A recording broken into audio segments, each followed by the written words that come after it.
Hello! Welcome back to week 7, our very last virtual read-along session for Kate DiCamillo's Flora and Ulysses. I can't believe this is the last video, but because it is, I want to just let everybody know, remind you in case you didn't know yet, that today, this video is going up at 4 p.m. Tonight at 6 o'clock, there's going to be a live Zoom meeting that I'm going to be hosting to have a book discussion for everybody who's been reading along with me. For this program. So we're going to discuss the book. I have a couple of fun activities planned and something really special that I hope we can all participate in, even though we're obviously socially distancing and we're not together.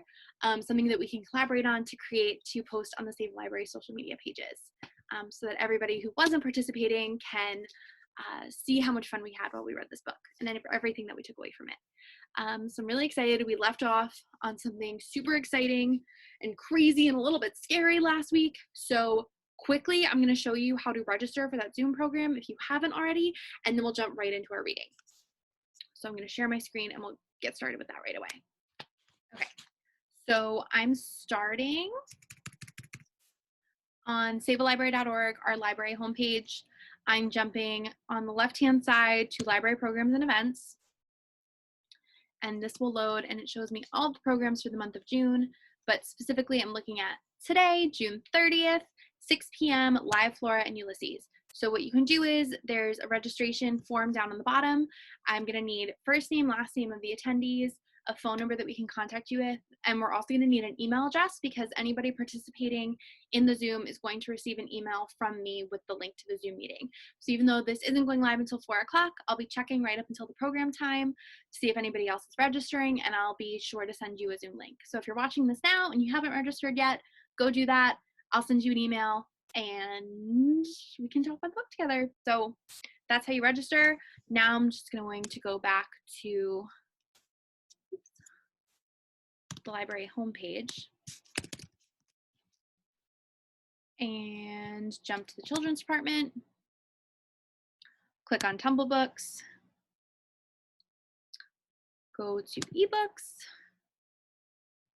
and then hit Flora and Ulysses. I'm going to click read online, and now we're jumping all the way to chapter 61. So chapter 61, the chapter title got cut off, but according to my physical book that I have, the title is I Want to Go Home. Chapter 61, I Want to Go Home. You can navigate by the North Star, supposedly. Moss grows on the north side of trees, or so they say. If you are lost in the woods, you should stay where you are and someone will come and find you. Maybe. These were the things that Flora had learned about being lost from reading Terrible Things Can Happen to You. Not that any of it was particularly relevant here. They weren't lost in the woods. They were lost in the universe, which, according to William Spiver, was expanding. How comforting. Ulysses! Shouted Tootie. Ulysses! Shouted Flora. It's pointless, said William Spiver. Flora was carrying Mary Ann, and William Spiver was holding onto Tootie's shoulder. Flora hated to agree with William Spiver, but pointless seemed like an increasingly appropriate word. Her arms ached from carrying the little shepherdess. Her feet hurt. Her heart hurt. Let's see, said Tootie, peering into the darkness. That's Bricknell Road up there, so we're not truly lost. I wish I could see, said William Spiver in a sad voice. You can see, said Tootie. Great Aunt Tootie, said William Spiver. I am loath, as always, to point out the obvious, but I will do it here and now for the sake of clarity. You are not me. You do not exist behind my traumatized eyeballs. I am telling the truth, my truth. I cannot see. There's nothing wrong with you, William, said Tootie. How many times do I have to tell you that? Why did she send me away then? Said William Spiver. His voice shook. You know why she sent you away. I do? You can't just push somebody's truck into a lake, said Tootie. It was a pond, said William Spiver. A very small pond. More of a sinkhole, actually. You cannot totally submerge somebody's vehicle in a body of water, said Tootie in a very loud voice, and expect that there aren't going to be severe consequences. I did it in a fit of anger, said William Spiver. I admitted almost immediately that it was a very unfortunate decision. Tootie shook her head. You pushed a truck into a lake, said Flora. How did you do that? I released the parking brake and put the truck in drive, and That's enough, said Tootie. We don't need a how to push a truck into the lake lecture. A sinkhole, said William Spiver. It was really a sinkhole. Wow, said Flora. Why did you do it? I was exacting my revenge upon Tyrone, said William Spiver. My name is William. William Spiver, not Billy. I was Billy one time too many. I cracked. I pushed Tyrone's truck into a sinkhole, and when my mother found out, she was incandescent with rage. I looked upon her rage, and you know what happened then. I was blinded by disbelief and sorrow. He shook his head. I'm her son, but she made me leave. She sent me away. Even in the darkness, Flora could see the tears crawling out from underneath William Spiver's dark glasses. I want to be called William Spiver, he said. I want to go home. Flora felt her heart lurch inside of her. I want to go home. It was another one of William Spiver's sad, beautiful sentences. But will you return? I came looking for you. I want to go home. Flora realized that she wanted to go home too. She wanted things to be the way they were before she was banished. She put Marianne down on the ground. Give me your hand, she said. What? Said William Spiver. Give me your hand, said Flora again. My hand? Why? Flora reached out and grabbed hold of William Spiver's hand, and he held on to her. It was as if he were drowning, and she was standing on solid ground. According to terrible things, drowning people were desperate, out of their minds with fear. In their panic, they could pull you, the rescuer, under if you weren't careful. So Flora held on tightly to William Spiver, and he held on tightly back. It was just like her dream. She was holding William Spiver's hand, and he was holding hers.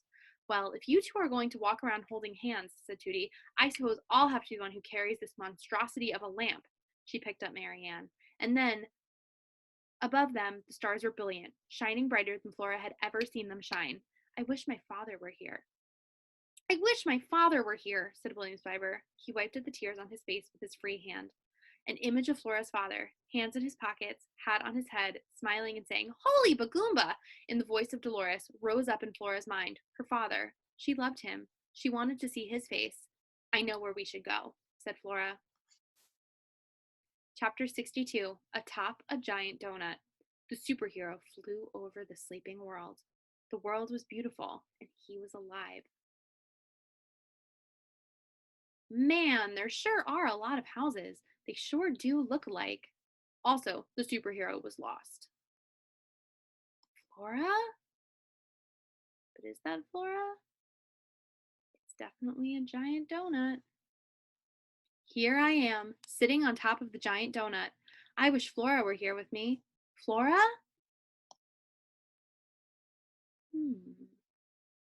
Who's that? Chapter 63, Little Fishes. A squirrel flies in, said Dr. Measham. This I did not expect at all. It is what I love about life. The things happen which I do not expect. When I was a girl in Blundermeason, we left the window open for this very reason, even in the winter. We did it because we believed something wonderful might make its way to us through the open window. Did wonderful things find us? Sometimes yes, sometimes no. But tonight it has happened. Something wonderful. Dr. Measham clapped her hands. A window has been left open. A squirrel flies in the window. The heart of an old woman rejoices. Ulysses' heart rejoiced too. He wasn't lost anymore. Dr. Measham would help him find Flora.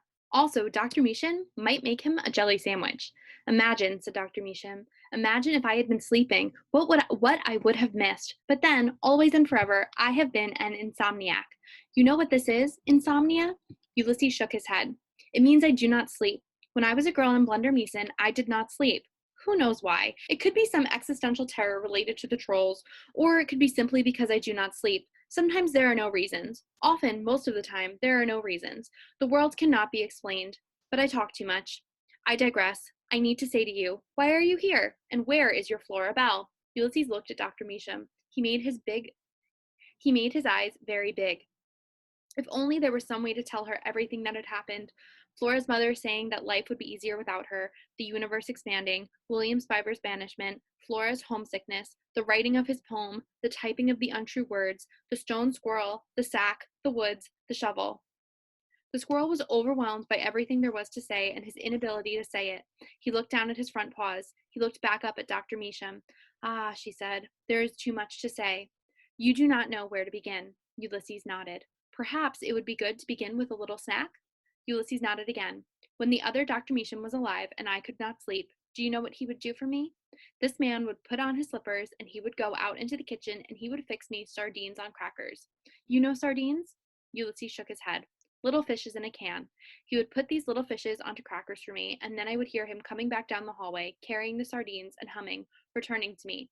Dr. Measham sighed. Such tenderness. To have someone get out of bed and bring you little fishes and sit with you as you eat them in the dark of night. To hum, to you. This is love. Dr. Measham wiped at her eyes. She smiled at Ulysses. So, she said, I will make for you what my beloved made for me, sardines on crackers. Does this seem like a good thing? Ulysses nodded. It seemed like a very good thing. We will eat because this is important to eat. And then, even in the middle of the night, we will go and knock on the door of Mr. George Buckman. He will open the door to us because he is capacious of heart. And then George Buckman and I will figure out together why you are here and where our Flora Belle is. Ulysses nodded. Dr. Measham went into the kitchen, and the squirrel sat on the windowsill and looked out into the dark world. Flora was out there somewhere. He would find her. She would find him. They would find each other. And then he would write her another poem. This one would be about little fishes and humming in the dark of the night. Chapter 64, A Miracle.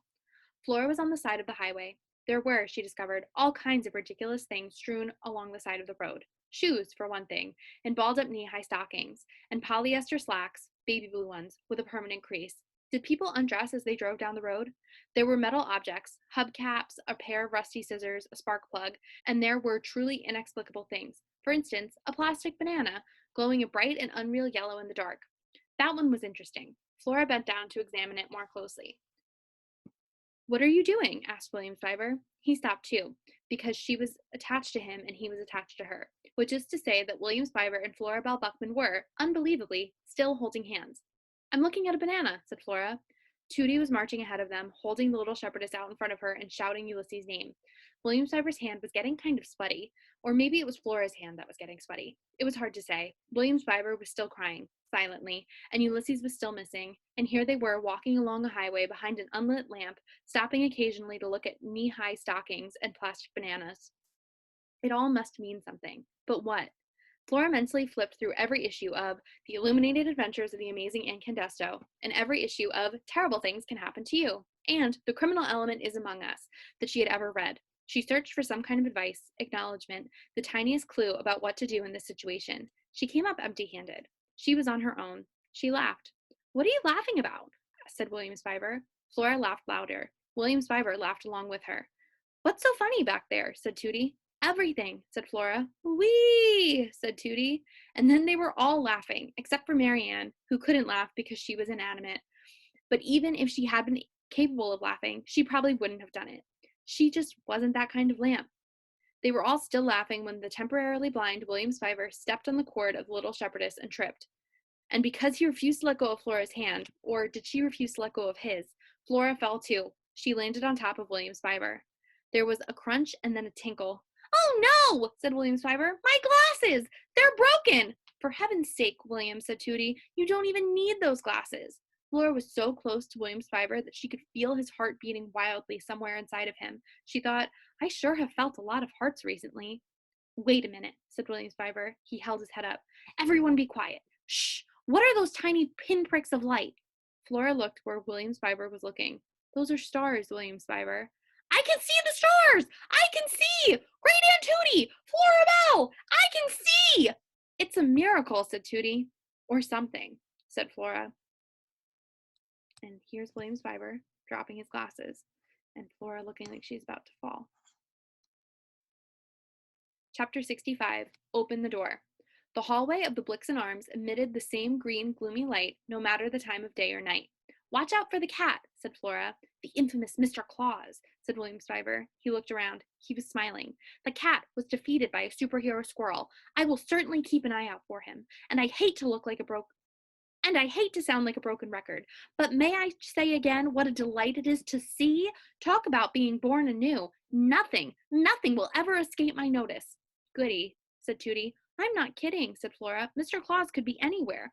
Yes, said William Spiver. My eyes are open. They are open, indeed. Knock again, said Tootie. Flora knocked again.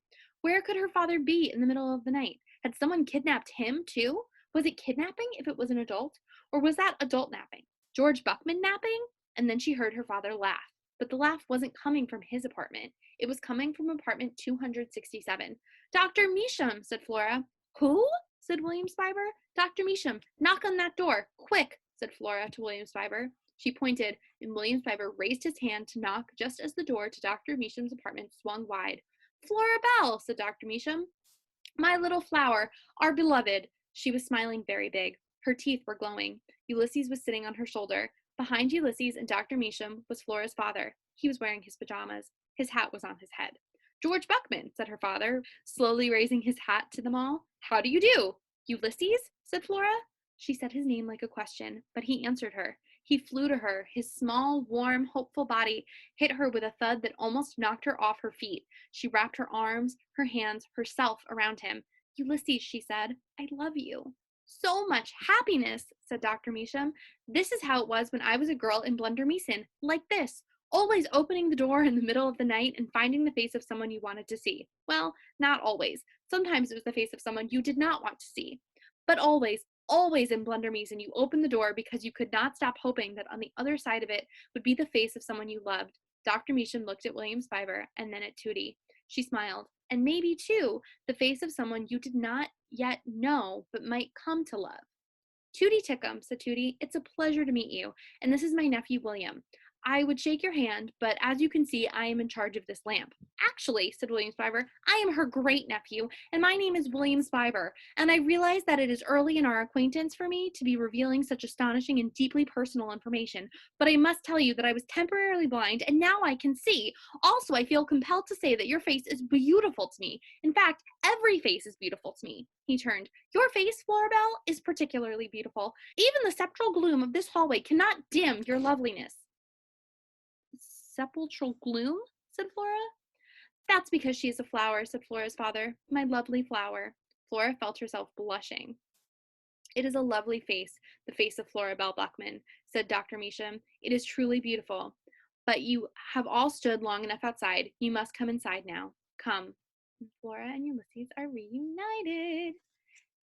That's the end of that section. So now we're going to jump to chapter 66. Chapter 66 starts with, "Will you please shut up, William Spiver?" "So," said Dr. Meacham, "we have been speaking with Ulysses. We have been working to understand his story. From what we have put together so far, it involves a shovel and a sack, and the woods, and a poem, and a giant donut," said Flora's father. Ulysses, sitting on Flora's shoulder, nodded vigorously. A distinctly fishy smell emanated from his whiskers. Flora turned to him. "Where's my mother?" she said.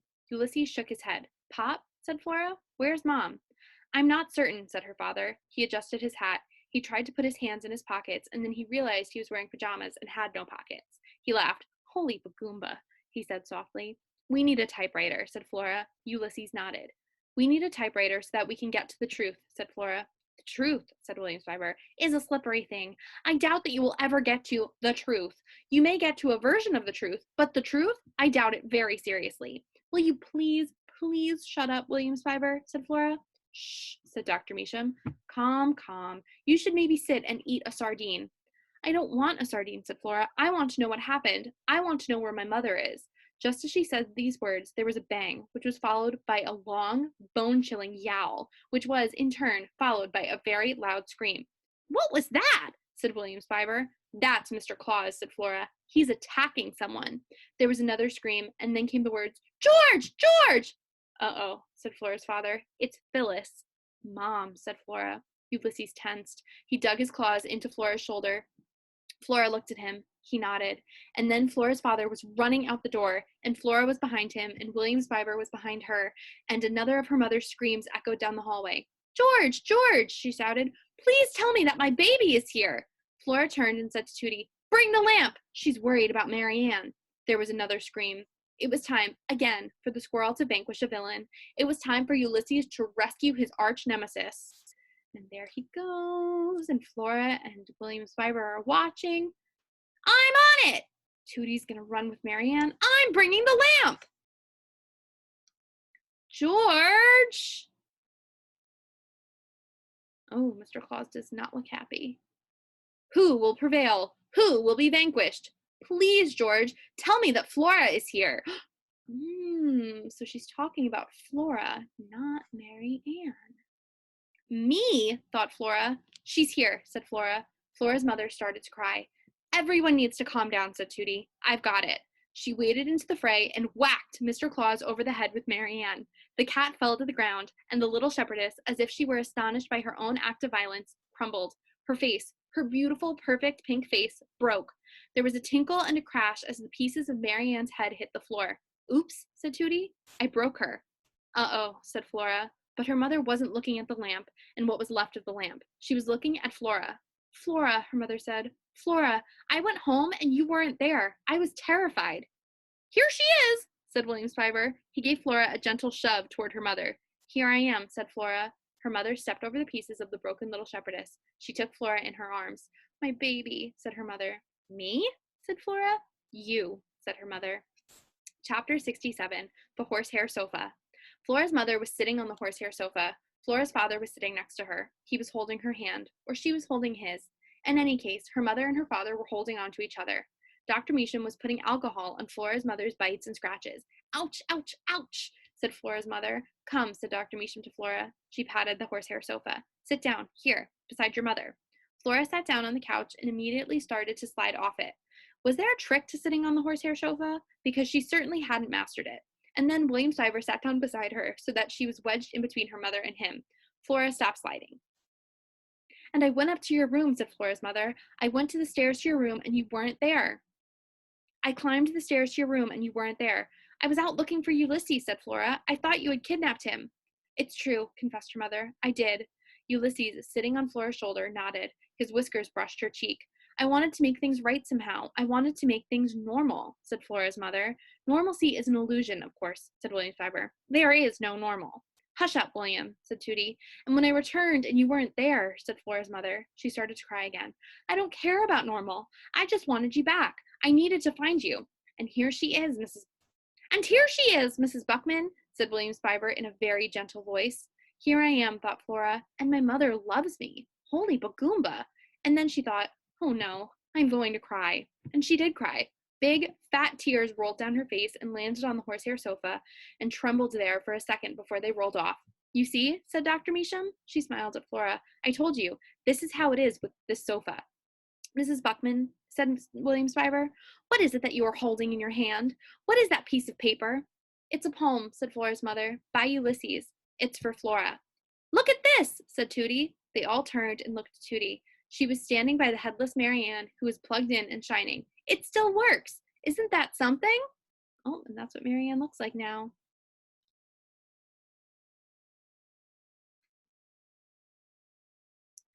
Why don't you read the poem, Phyllis, said Flora's mother. Oh, goody, said Tootie. A poetry reading. It's a squirrel poem, said Flora's mother, but it's a good one.